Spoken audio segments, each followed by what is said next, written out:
Ladies and gentlemen, it is a pleasure and a privilege to be here in Hamburg to speak to you about the evolution taking place in marketing and communications from madmen to mathmen, and particularly in conjunction with some of the work that we contributed to Donald Trump's presidential campaign. Throughout the presidential cycle in 2016, Trump was vocal about the fact that it is candidates and not technologies that win campaigns. And in this regard, we would absolutely agree with him. That said, I'd like to talk today about three technologies, three methodologies that are shaping the way that political campaigns and brand and communication campaigns are being delivered. The first of these is behavioral science. And probably the easiest way to explain this is through illustration. Were you lucky enough to own a private beach and you wanted to stop people from swimming in your piece of the ocean, you might put up this piece of advertising on the left. This is informational communication and seeks to inform attitudes. Conversely, you might seek to employ the piece of communication on the right. This is behavioral communication, and it seeks to probe an altogether deeper motivation. Clearly, the threat of being eaten by a shark is a very compelling argument to stop you swimming in the sea. Yet this is extremely difficult to do, and most advertising and communication agencies today still segment and target based on demographics, geographics, consumer and lifestyle attribution, and media consumption. But when you stop for just a moment and think about this, the idea of segmenting audiences, say, based on gender, is very ridiculous. The idea that all women should get the same message simply because of their sex, or all African Americans because of their ethnicity, or all old people, or rich people, or young people because of their demographics, it simply doesn't make sense. Clearly, your demographics, your geographics, your media consumption, your consumer and lifestyle attributes will influence the way that you see the world. But as important, or possibly more important, is personality, or psychographics. An understanding of personality is key, because it is personality that informs decision-making, and clearly your decisions will drive the way that you vote or which products and services that you purchase. So at Cambridge, we've rolled out a very long-form quantitative instrument to probe the underlying traits that make up your personality. We use the cutting edge in experimental psychology. This is the OCEAN 5-factor personality model. OCEAN being an acronym for O, openness, how open you are to new experiences. Conscientiousness, how much you care about order and habits and planning in your life. Extroversion, how socially minded you are. Agreeableness, whether you tend to put your needs ahead of society and community, or vice versa. And finally, neuroticism, a measurement of how much you tend to worry.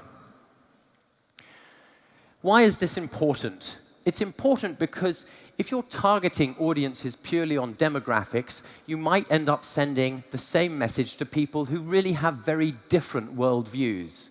In this example, these two individuals, both the same gender, both the same income, both the same lifestyle attributes, broadly.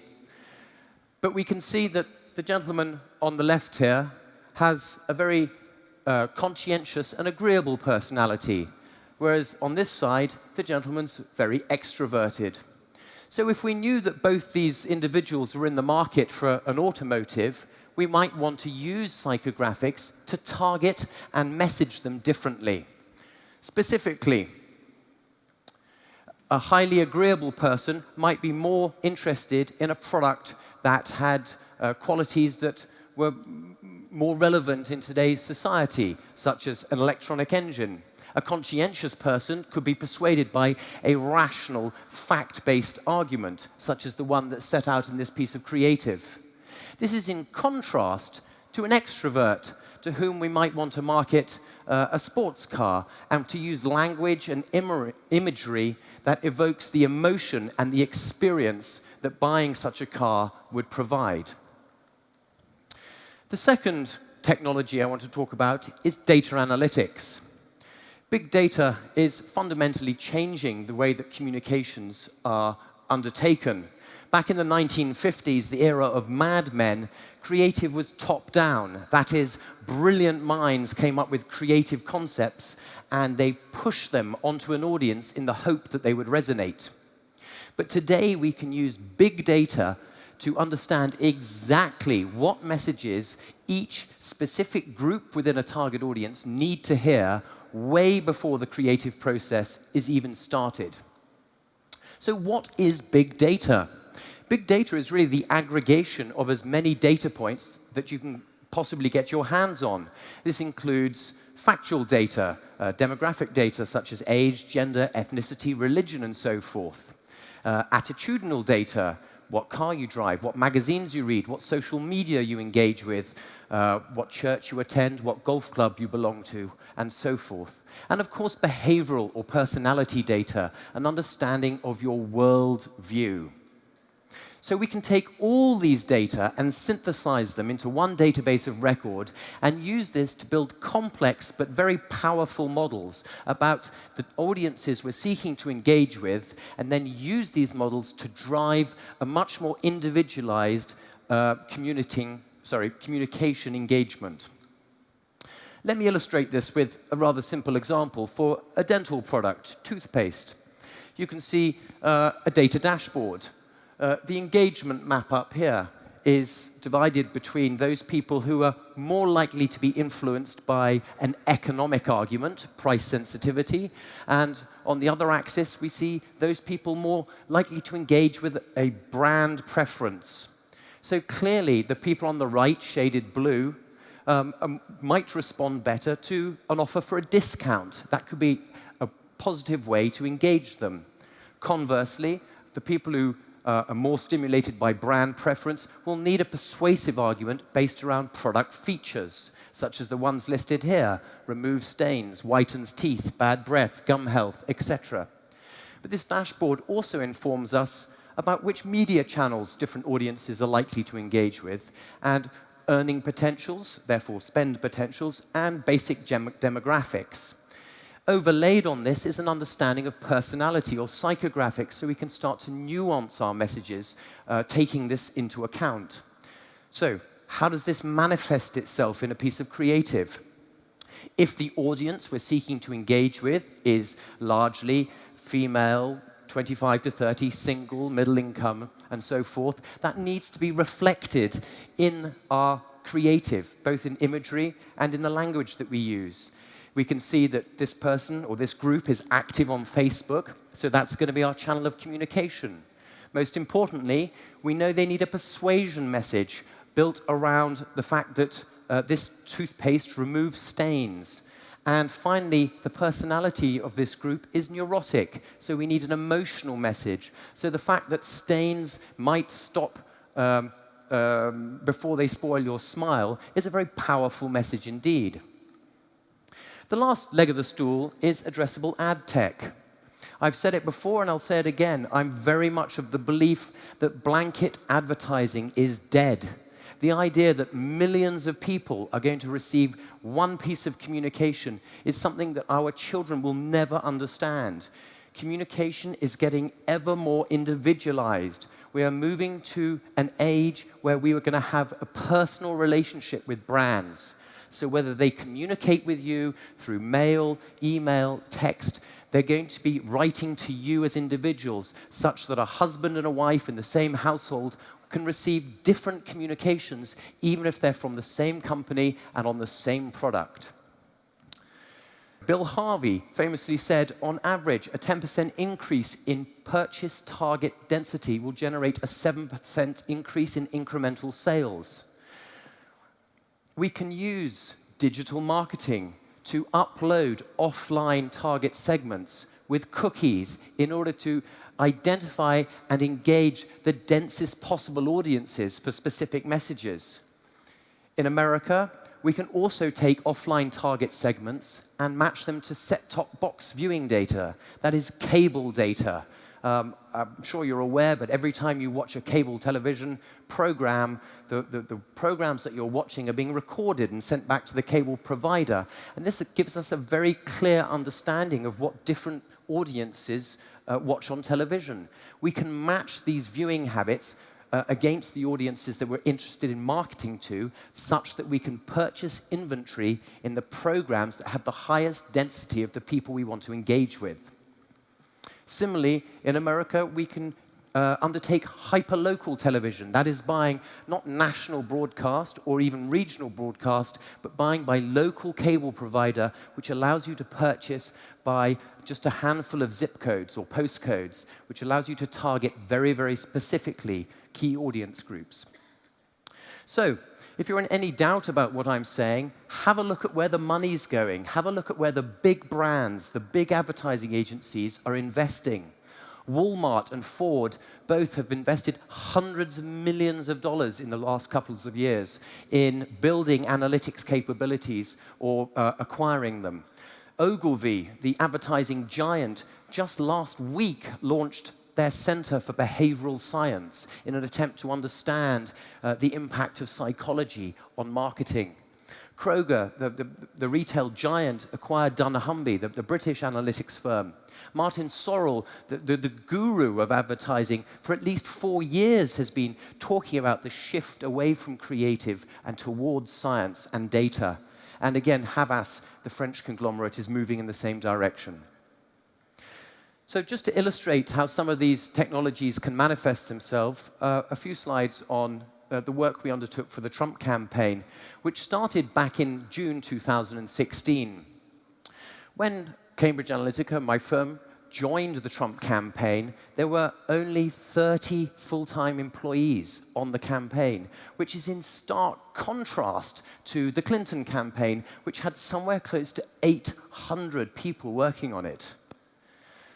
Clearly, we were an attractive proposition. We'd just spent 14 months working on the Ben Carson and Ted Cruz campaign and had collected a huge amount of voter data and research and had built an entire technological infrastructure which we were able to hand over to the Trump team.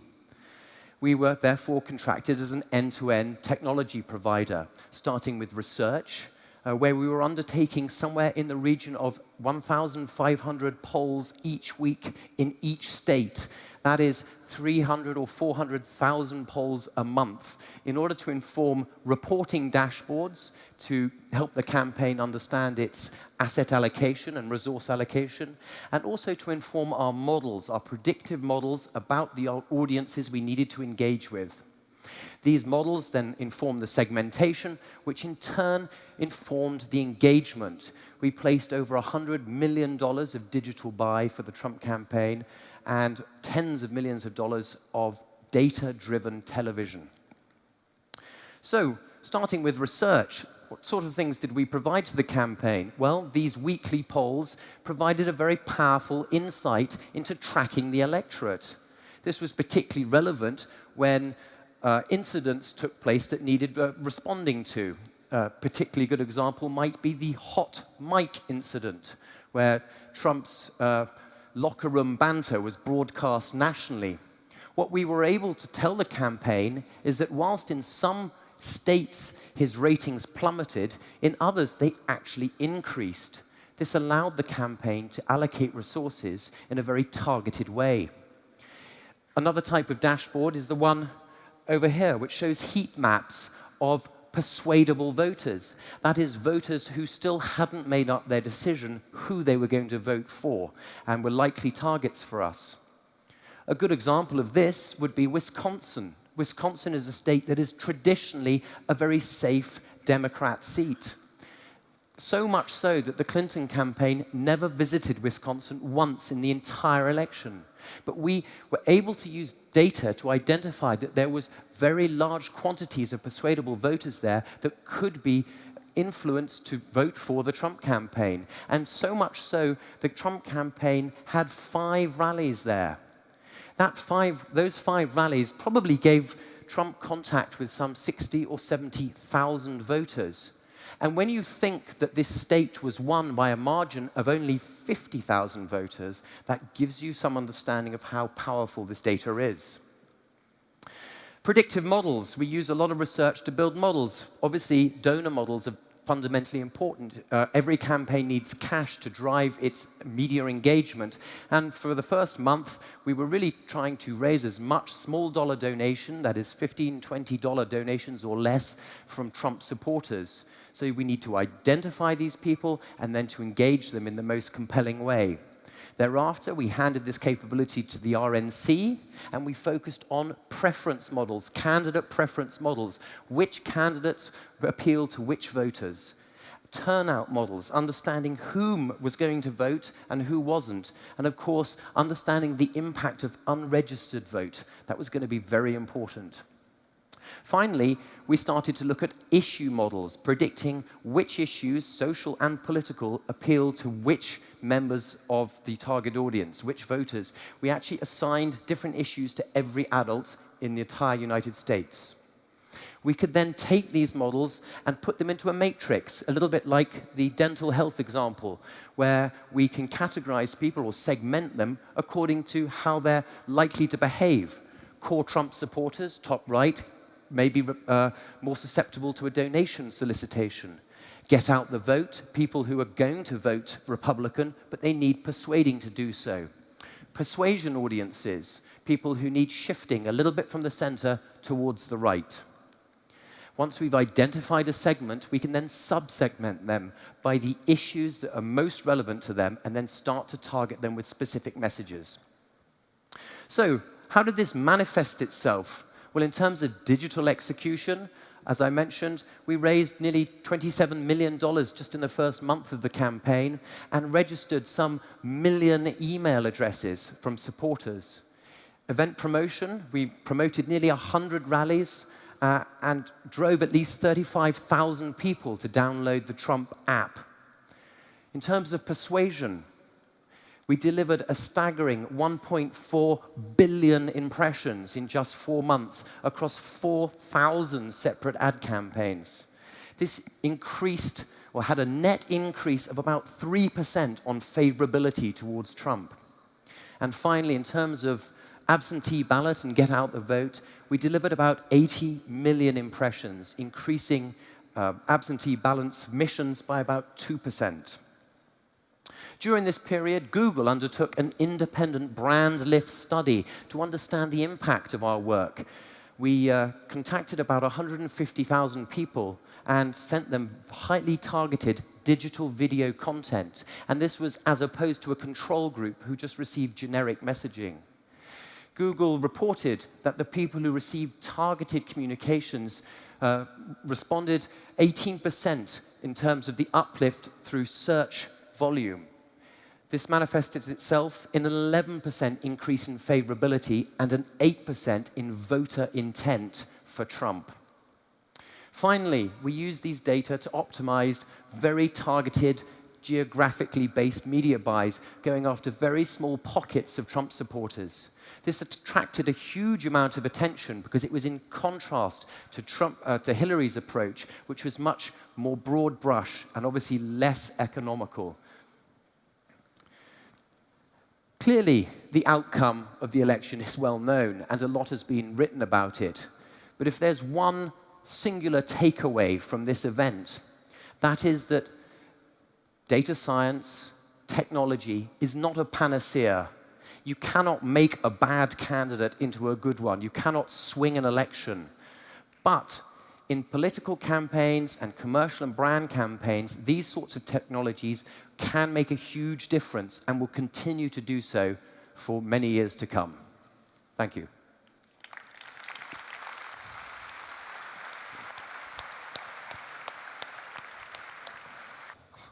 Are you saying that without your help, I mean, it didn't matter in the end if you helped him or not? I mean, would Donald Trump become president even without your help? Well, obviously, I wouldn't stand on stage and say that, but I think the point here is that that elections, we're a long way away from a situation where elections can be won or lost simply on the basis of targeted engagement. I think that in elections that are increasingly won by very small margins, technology can play a role, and I think we saw that manifest itself in this last election. And guys from your company were already here yesterday and the day before, and I already know that, but I want to ask for the audience.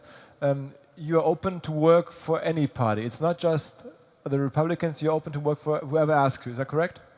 Well, I think most people are unaware that we probably work on 8 or 10 national campaigns for Prime Minister and President each year, all over the world. And as many of these are left of centre as they are right of centre, we try and leave our ideological, personal ideologies at the door in order to provide the most professional service. So within a framework, we will consider working for most mainstream parties. And maybe can you say a few words before I open up to the bar on the article that everybody in Germany read? It was the most read article on Facebook. Wir haben einmal nur kurz die Bombe gezeigt. Wir haben nur kurz die Bombe gezeigt. Was the name of the article by Swiss Magazine. I'm sure you felt the consequences of this article. How did it come about? Is it correct? What's your thinking about this article today?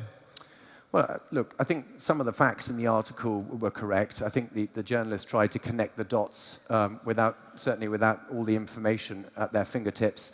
I read a translation of it. We were still heavily involved in wrapping up in work in the States. So whilst I think it had more of an impact in Europe, we were less affected in America. So it's not, is it correct, incorrect, what we could read there? I mean, how do you... No, it had some enormous falsehoods in it, but then, as I just explained to you, some of the technologies that we were using were attributed correctly. We have elections in Germany in September. Do you already work with German parties? We're not currently working with any parties in Germany. Why not? So if Angela Merkel is calling you, you can make her great again? Look, if Angela Merkel was to call me, I'd be privileged. The timelines were complex. We'd just come out of 2 years of work in the United States. This is extremely high pressure, long hours, and after the US election, we all took a break for a while, and obviously the German elections are upon us. So the amount of help that we could contribute at this stage would be limited by that timeline. So I understand that as soon as you have an ocean profile of a customer or a potential customer and maybe connected with a cookie, you can target them. But how do you actually get to the ocean profile? I guess there are is it kind of a survey a person has to do, and why should people kind of give you those complex information in order to you make an ocean profile? Because I understand that this is the basis of this granular targeting, right? Certainly. So there's no reason why people should give up any data at all, and there's certainly no obligation to. We've managed to collect millions, or hundreds of thousands, or millions, I should say, of ocean profiles in the United States by people volunteering this information to us. We can then match these ocean profiles against the data attributes that we hold on those individuals who've taken these personality inventories, and we can use that to build a training set to make predictions about the wider audience. Now, in other countries, we don't have this vast insight. We would have to collect it, and whether people wish to give up this information, of course, is entirely up to them.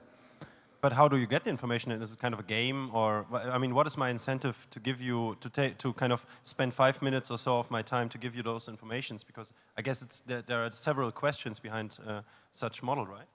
Well, I think people undertake different social media surveys for different reasons. I think some people are fundamentally interested to understand what their personality is and what that means. So self-inquiry is obviously driving that. I can't speak for other audiences, but we've had somewhere shy of a couple of million people take this test. So there's obviously a powerful motivation, or many powerful motivations for people to do so. So it's like a Facebook game. It's like a Facebook game where you answer questions and you find out things about yourself, and while the person is playing that game, he's giving you the data. Well, they're voluntarily giving up their data. They're doing this in full knowledge of what's happening here. This is not anything Machiavellian or untoward. No, I'm not saying that. I'm just trying to understand that through a Facebook game or through a Facebook survey, you are finding that out. Okay. Exactly. Okay. Before you go, it goes back to you. I wanted to just know.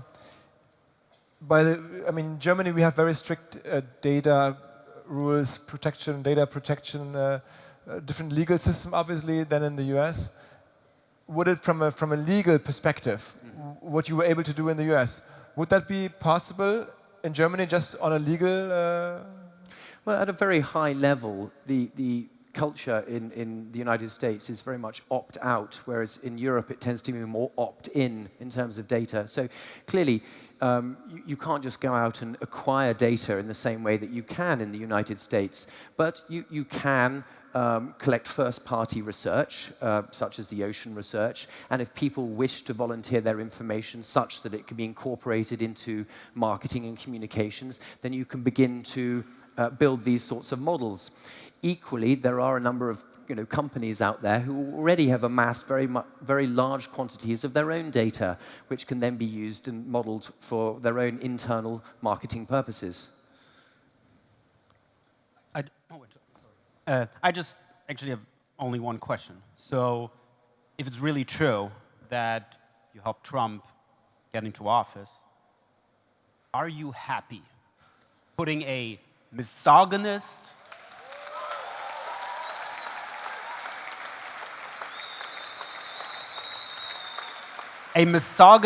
buffoon, the most powerful job in the world, who's now fucking up our world? Are you happy?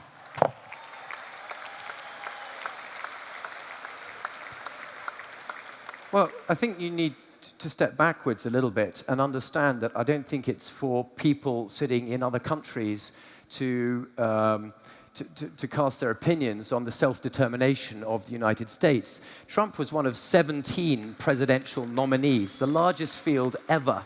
And he won that nomination fair and square through free and fair elections, and then went on to win the election. So if that's the will of the people, I don't think it's anyone's job in this room to go against that.